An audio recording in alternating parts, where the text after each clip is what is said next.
Cool, so we are in Module 5 at the moment, and there we're looking at doing some evaluation of the research that we performed in Module 4. Just last week I was at Get Smarter, and we were talking about how potentially we can improve the course, and I was taking some of the learnings that many of you have conveyed in this run of the course, which has been fantastic. One of the great challenges with Module 4 and 5 is they kind of are in combination with one another, and of course the VLE means that we present each module linearly, which is unfortunate because these essentially are operating in tandem. And so traditionally we have a problem, or we have a challenge that we need to overcome, and that is that potentially you might not have all the evidence that you need to formally fulfill the assignment, in terms of going, these were my theories, these are what my findings were, this is what I found out. And so depending on time, we've recommended different things at different times. I mean, for people who kind of encounter that early on, I would say, well, do some additional testing, possibly some corridor testing with just a handful of people to try out a few more hypotheses, to look at a little bit more finding.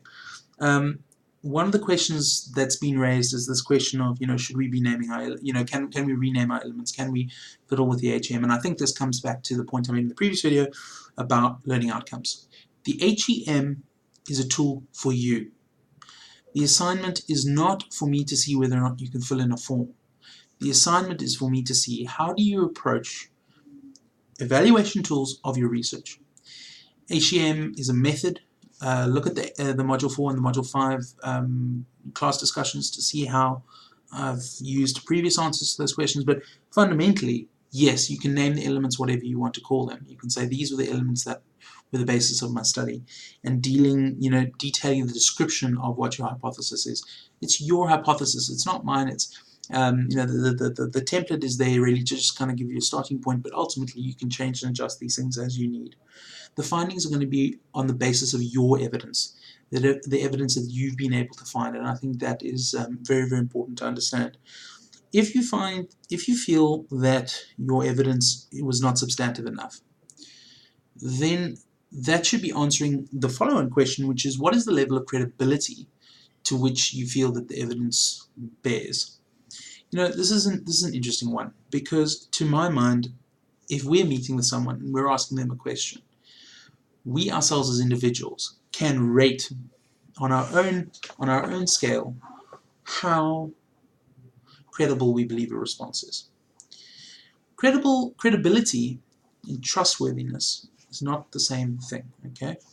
So an important thing not to lose sight of is to recognize that there's nothing as unreliable as eyewitness testimony. That's why we want to use the screen recording tools. We want to see, how do we contrast with what people think they saw, what people think they did in terms of interaction, and what did they actually do. The credibility question is less about truthfulness in terms of the user, and more about to what degree do we believe that what is articulated in the findings, in the feedback that we receive from a particular user, research subject, is tied to what actually happened. Because some of us are better than others at articulating what occurred. That isn't a value judgment on the truthfulness of the statement of the test subject. It simply relates to, based on other observations that we've made as the research the conductor of the research, what have we noted and what have we observed about that individual's response versus what actually occurred when using the product. So if I have a screw and I have a hammer and I choose to put that screw in a piece of wood and hammer it in, that is me making a choice, in terms of if you gave me instruction and said, put the screw in the wood, I then hammer it into the wood, and another person hammers it into the wood. We both have both have the same outcome, but let's say the hypothesis was a hammer can be used to put a screw into wood. And I then say to you, well, it would have been better if I'd had a drill and I'd had a screw, and I would have been able to place the screw into the wood more effectively than with the hammer. However, the hammer was all that I had, and it worked. Alternatively, and so maybe that might be medium or high credibility in terms of the thought process that I was applying to the user interaction. Someone else might say, the other test subject might say, it was a horrible experience. You gave me the wrong tools. It was a disaster. And in the end, out of frustration, I hammered the screw into the wood. One would have to decide based on one's hypothesis. The hypothesis might be a user faced with nothing but a hammer sees everything as a nail. Jesus, sort of a ludicrous hypothesis. And one would then have to take those two different experiences and decide what credibility is there to that. Now, just looking at that hypothesis initially, one might have thought, well, what I was saying was more valid because I was saying, well, I knew of these alternatives and so on and so forth. But the hypothesis is, if we grant the user a hammer, everything will become a nail, in which case, possibly, even though the second person might seem less agreeable, from a user hypothesis point of view, their credibility or their confirmation of the theory is greater than mine, where I sort of went off on a tangent about how I thought I might get the screw into the wood. The instruction was hammer the screw into the wood. So I think choosing credibility is something that is your decision. And again, I bring this back to the learning outcome. It's your evaluation tool of your hypothesis, of your research. So the tool is there to kind of provide a structure for you to use. Similar is in the same way that the system usability scale in the previous module was also about providing a structure for you in terms of how do I engage with this work? How do I engage with preparing my content? But depending on your project, depending on your client, you could use any myriad of forms of evaluation tools. So for me, the hypothesis evaluation matrix, that works, but that's not always what I use.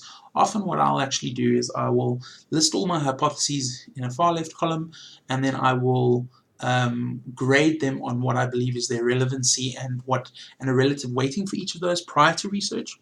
Then conduct the research and then rescore them blind compared to the original, and then track the delta between the two. So if I thought this is unlikely to occur, and then it occurs with a high propensity of users, then that says that my hypothesis is shifted from my original projection. So that's a core thing to understand. What we're trying to do is we're trying to compare what did we think before the research versus what did the research confirm or deny in our original hypothesis making. And there are many ways in which we can do that. Because if we think about what we're also going to be applying in the small groups, we've got sort of a hypothesis. So that's where we put forward an idea. There's analysis, where we put forward a unpacking and delineation of what happened inside the hypothesis. And finally, we have synthesis, where we say, what is the conclusion of all these different things? And how does each of these conclusions that we've made by analyzing our hypothesis come to bear in terms of the product itself? I just want to dive through here and look at the forums. Just some of the questions. Yes, so in terms of descriptions, change them to work with the research that you've done. Evidence, do I populate with relevant information? Am I correct in saying that information findings from my user testing applies to the element mentioned in the hypothesis evaluation? Yes, and you can change the element if you didn't test a particular element for your HEM. Credibility, do I choose one of the provided? I would choose low, medium, and high, but you could have it in a scale of 1 to 5. It's your evaluation tool at the end of the day.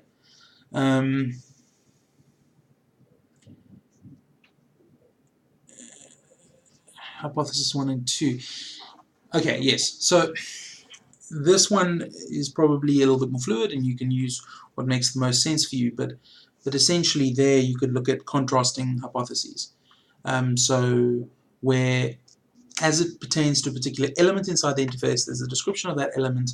We had an hypothesis that spoke to one view, and then possibly a diametrically opposed view, or possibly a supporting view, and then looking at how, when the user went through the system, it confirmed or denied that. When I mark these modules, because I think when we reflect on the anxiety that a lot of people are feeling, when I mark these modules, I am looking at how have you applied your thought to those pieces of information.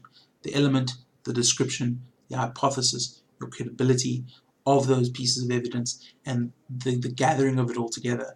I'm not looking for some sort of perfect scenario, because it ties into the work that you would have done in Module 4. Sorry, I just want to bring up an email. So